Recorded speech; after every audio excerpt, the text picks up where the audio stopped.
ሰላም ሰላም ውድ የዩቲዩብ ቻናል ቤተሰቦች እንዴት ናችሁልኝ? እኔ ጋር ሁሉ ሰላም ነው፣ እግዚአብሔር ይመስገን። በያላችሁበት ሰላማችሁ ብዝት ይበልልኝ። ለዚህ ቻናል አዲስ ከሆናችሁ ሰብስክራይብ በማድረግ ቤተሰብ ይሁኑ። የነበራችሁ ጓደኞቼ ደግሞ ስለምታበረታቱኝ ከልብ አመሰግናለሁ።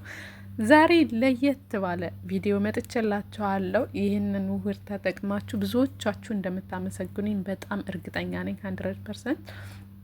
በጣም ብዙ ልጆች ናችሁ ጸጉሬ የረገፈ ተሰባበረ ምን ይሻለኛል የምትሉኝና በጣም አሪፍ መፍትሄና ፍቱህ መድኃኒት ልበላችሁ ይዤላችሁ መጥቻለሁ። ሰርታችሁ ተጠቀሙት፣ በኋላ ላይ ታመሰግኑኛላችሁ። ወደ አሰራሩ እንሂድ።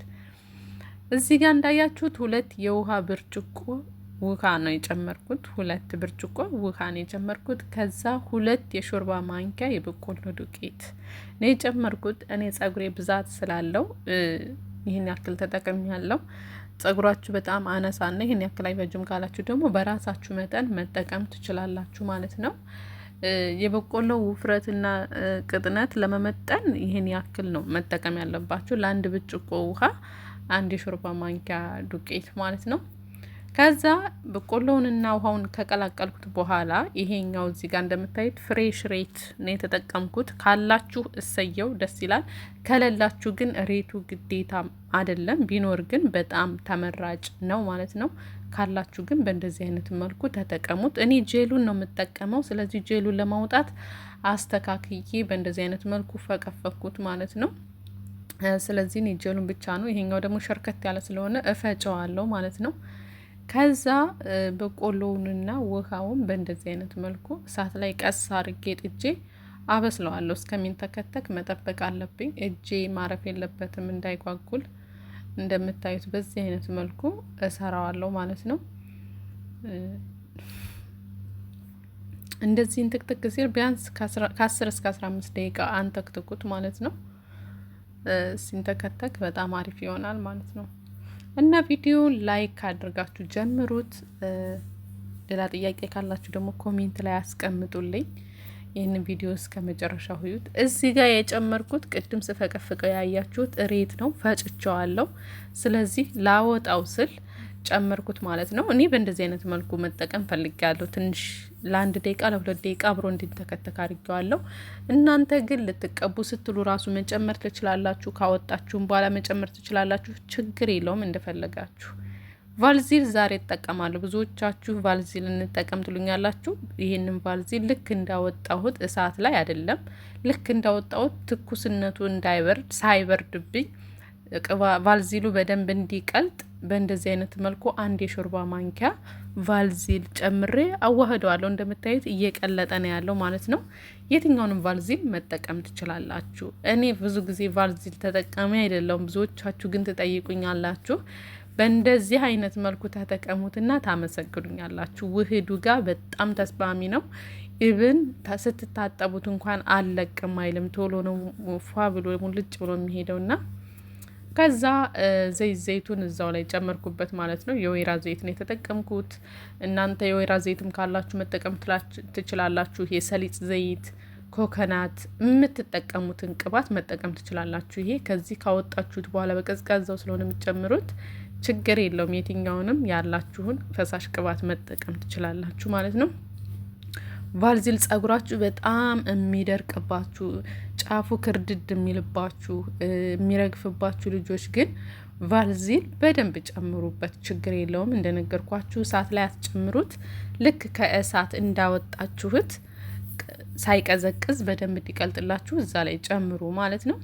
በምታዩት መልኩ ቅዝቅዝ ሲልልኝ ወደ መቀቢያ ጨምሬው ልቀባ ነው ማለት ነው። እዚህ ጋር እኔ ጸጉሬ ብዙም አልቆሸሸም፣ ንጹህ ነው። ስለዚህ በደረቁ ነው እየተቀባው ያለውት ማለት ነው።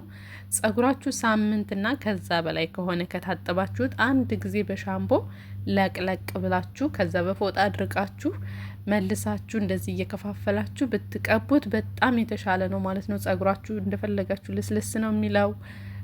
በዛ ላይ ደግሞ ቆዳችን ንጹህ ነገር ቢቀበል ወደ ውስጥ ወደ ቆዳችን ዘልቆ የመግባት የምንጠቀመው ነገር መግባት ኃይል አለው እና ስለዚህ ቆዳችሁ ንጹህ ቢሆን በጣም የተሻለ ነው ማለት ነው። እኔ 3 ቀን ወይ 4 ቀን ስለሆነ የምታጠበው ይሄን ያክል ችግር የለውም እና ለዛ ነው። ከዛ በላይ ካቆየው ግን የትኛውንም ውህድ ስጠቀም እታጠባለሁ ማለት ነው ውዶችዬ። በእንደዚህ አይነት መልኩ ብትጠቀሙ ደስ ይለኛል። እንደምታዩት እየተቀባው ነው። እግዚአብሔርን ነው የምላችሁ። ከተቀባችሁት በኋላ የጸጉራችሁ ልስላሴ በጣም ነው የሚያስደነግጣችሁ እና ተጠቅማችሁ ኮሜንት ላይ መልሳችሁ እዚህ ቪዲዮ ላይ እንድጽፉልኝ እፈልጋለሁኝ። አይታችሁት ማለት ነው፣ ሞክራችሁት ጫፍ ጫፉ በተለይ እንደዚህ አድርጋችሁ በደንብ ቅብት አድርጋችሁ መጨረሻ ላይ በፌስታል እሽግ ማድረግ አለባችሁ። ቢያንስ ለ2 ሰዓት ለ3 ሰዓት ያክል ፌስታል ስራ አድርጋችሁ ከላዩ ላይ ደግሞ ሻሽ አስራችሁ ራሱ ስቲም መሆን አለበት ማለት ነው። በሌላ ቪዲዮ አመጣላችኋለሁ የሆነ ጸጉራችሁ ቅባት የማይመጥላችሁ ልጆች ውህድ በደንብ ስትጠቀሙ ስቲም እንዲሆንላችሁ የምትፈልጉ ልጆች ሁሌ አንዳንድ ጊዜ አልፎ አልፎ ሁሌም ባይሆን አልፎ አልፎ ውህድ ስንጠቀም ስቲም ብናደርገው በጣም የተሻለ ነው። ግን ከስራ ጋር ስለማይመቸን ያንን የማድረግ እድል የለንም እና ግን ቤታችን ውስጥ በቀላሉ ስቲም የምናደርግበት አሁን ላይ በጣም ብዙ ማቴሪያሎች መጥተዋልና አሳያችኋለሁ። በቅርቡ ቪዲዮ ለቅላችኋለሁ። በቀላሉ እንደዚህ ውህድ ስትጠቀሙ ቅባት ስትቀቡ ቆዳችን አይመጥልንም ወደ ውጭ ነው የሚፈሰው ለምትሉ ልጆች በምን አይነት እንዴት አድርጋችሁ ማስክ እንደምታደርጉ አሳያችኋለሁ ማለት ነው በሌላ ቪዲዮ ውዶችዬ። እንደምታዩት ጸጉሬ ገና ስቀባ ወዙ የሆነ ልስላሴው ምናምን በጣም ነው ደስ የሚለው የነበረው። እኔ እንጃ አላቅም፣ የእውነት ነው የምላችሁ። በዚህ ወር ቪዲዮ እየለቀኩ አይደለም። ያ ማለት እውነት ለማውራት አንድ ነገር ነው በተደጋጋሚ እየተጠቀምኩ ያለሁት፣ የተለያየ ነገሮች አይደለም። ጸጉሬ ለመመለስ ግንባሬ ላይ ያለውን ጸጉሬን ለመመለስ በደንብ ትኩረት አድርጌ እየሰጠው ያለሁት ጸጉር የሚያበዛ እና የሚያለሰልስ ነገሮች ናቸው እና እነሱ ደግሞ ተደጋጋሚ ስለሆነ ለዛ ነው ቪዲዮ እየለቀኩላቸው ያልሆነው። ይህን ውህድ ደግሞ በዚህ ወር ውስጥ ተደጋግሜ የተጠቀምኩትና በጣም አሪፍ የሆነልኝን ነው እያካፈልኳቸው ያለሁት። እንደምታውቁት ጸጉሬ ከግንባሬ ላይ በጣም ሸሽቷል ብያችሁ ነበር። ተነቅሏል፣ ሸሽቷል ሳይሆን ተነቃቅሎ በጣም ሳስቶብኝ ነበርና እሱ ወደ ነበረበት እንዲመለስ እየተጠቀምኩት ያለሁት የቀይ ሽንኩርት ውሃ፣ የቅርንፉድ ውሃ እንዲሁም የሮዝመሪ ውሃ ነው። እነሱ ደግሞ ጸጉራችሁን በደንብ ትኩረት አድርጋችሁ እስካልተንከባከባችሁ ድረስ ትንሽ የማድረቅ ጸባይ አላቸው እና ግዴታ እንዳይደርቅባችሁም ደግሞ ሌላ ዘዴ መጠቀም አለባችሁ። ስለዚህ ይሄን ነገር ነው እየተጠቀምኩ ያለሁት ጸጉሬ እንዳይከረድድና እንዳይደርቅ ውሃውን እጠቀማለሁ። ከዛ በኋላ ደግሞ ከውህድ ደግሞ ይሄን ነው ደጋግሜ እየተጠቀምኩ ያለሁትና በጣም ብዙ ለውጥ ያገኘሁበት ስለሆነ ነው ይህንን ወደ እናንተ ይዤላችሁ የመጣሁት ዛሬ። እናንተም ተጠቅማችሁበት እንደምትወዱት ተስፋ አረጋለሁ። በተለይ እንደኔ ግንባራችሁ ላይ ሸሽቶ ለመመለስ የቀይ ሽንኩርት ውሃ፣ የቅርንፉድ ውሃ እና የሮዝመሪ ውሃ የምትጠቀሙ ልጆች፣ ጸጉራችን አደረቀብን የምትሉ ልጆች፣ እንዲሁም ደግሞ ሳትጠቀሙ በተፈጥሮ ጸጉሬ በጣም ደረቅ ነው የምትሉ ልጆች ይህን ነገር ተጠቀሙትና ከዛ መልሱን ጻፉልኝ። ታመሰግኑኛላችሁ እርግጠኛ ነኝ። እና አዶችዬ አሁን በምታዩት መልኩ እንደዚህ ተቀብቼ ጨርሻለሁኝ።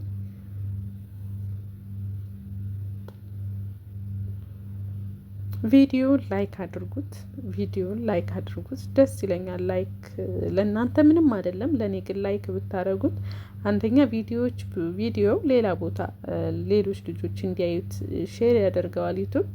ሲቀጥል ደግሞ እኔንም ማበረታታት ነው። እንደዚህ ስታደርጉ ሳይ ምናምን ደስ ይለኛል፣ እንደምታበረታቱኝ ይገባኛል። እና እኔንም ማበረታታት ስለሆነ አይከፈልበትም። ሼር አድርጉ፣ ላይክ አድርጉ።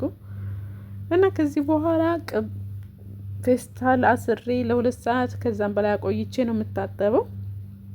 ስለዚህ ከታጠብኩ በኋላ ያለውን ነገር ደግሞ ላሳያችሁ። በጣም ነው ደስ የሚለው፣ ልስልስ ነው የሚለው ብታምኑ ባታምኑም። እና ይሄው ታጥቤው ሲመጣ ምን እንደሚመስል ይሁት። ገና ቅባት አልቀባሁትም። አሁን ቅባት እቀባዋለሁ።